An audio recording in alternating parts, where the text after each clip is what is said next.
Hello बच्चों, let's read this question. So the question says, explain any 5 reasons responsible for water scarcity in India.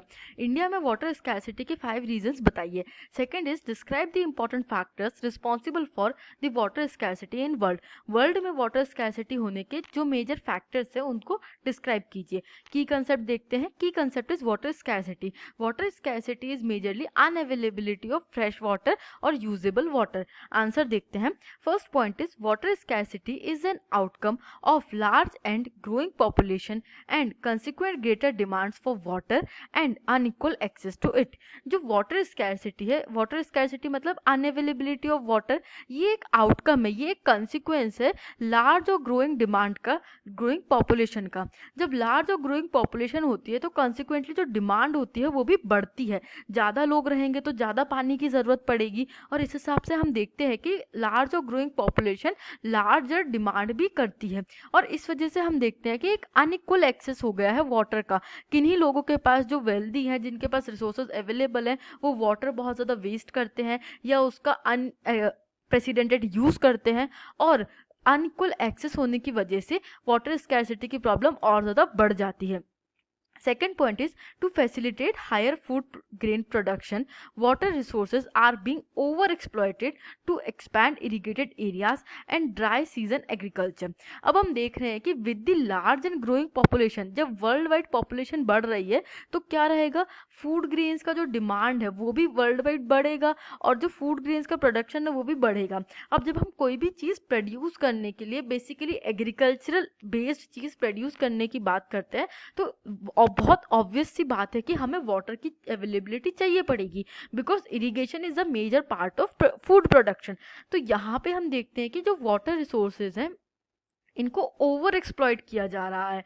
ये जितने available water resources है उससे ज़्यादा water resources को use किया जा रहा है इरिगेटेड लैंड्स को एक्सपैंड करने के लिए और इवन ड्राई सीजन्स में एग्रीकल्चर को एक्सपैंड करने के लिए. Third is industries apart from being heavy users of water also require power to run them. Much of this energy comes from hydro electric power. जब हम इंडस्ट्रियलाइजेशन की बात करते हैं तो इंडस्ट्रीज में हर एक फेज में बहुत इंटेंसिवली वाटर की ज़रूरत पड़ती है. तो हैवी यूजर्स ऑफ वाटर रहते हैं वो, even for washing the machines, cooling down the machines etcetera, her purpose के लिए वाटर की ज़रूरत पड़ती है.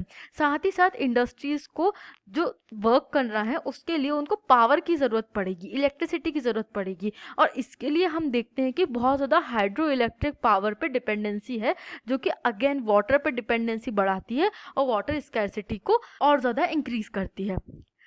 Fourth is increasing urban centers with large and dense populations and urban lifestyles have not only added to water and energy requirements but have further aggravated the problems. अब जो major reason है उनमें से वो है अर्बन सेंटर्स का बनना. जब हम अर्बन सेंटर्स की बात करते हैं तो इसका मतलब ये नहीं होता है कि पहले अर्बन एरियाज़ में लोग नहीं रह रहे थे, लोग रह रहे थे और अर्बन एरियाज़ में भी एक लिमिटेड अमाउंट ऑफ रिसोर्सेज ही अवेलेबल हो सकते हैं. But due to heavy industrialisation और एक्सेट्रा रीजन से हम देखते हैं कि लार्ज और डेंस पॉपुलेशन आकर के अर्बन एरियाज में सेटल होती है. कम एरिया में ज़्यादा लोग आकर के सेटल होने लगते हैं और जो उनकी अर्बन लाइफस्टाइल है, अर्बन लाइफस्टाइल मतलब एक कंज्यूमर सेंट्रिक लाइफस्टाइल जहाँ पे वो लोग ये सोचते हैं कि हमारे पास पैसा है तो हम सारे रिसोर्सेज को एक्सेस कर सकते हैं, हम जितना मर्जी उतना फर्दर रिसोर्सेज को यूज़ कर सकते हैं.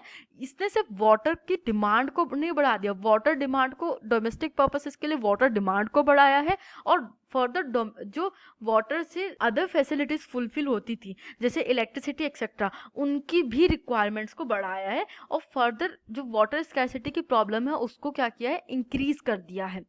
Fifth point is much of water is polluted by domestic and industrial waste. Domestic और इंडस्ट्रियल वेस्ट की वजह से बहुत ज़्यादा वाटर है वो पल्यूट हो जाता है और वाटर पॉल्यूशन एक मेजर रीज़न बन के आया है for the scarcity of water.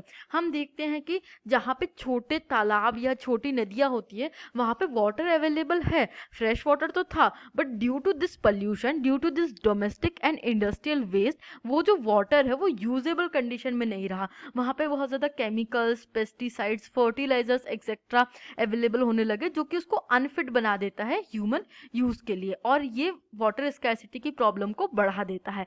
I hope you understood this question. Thank you and best of luck.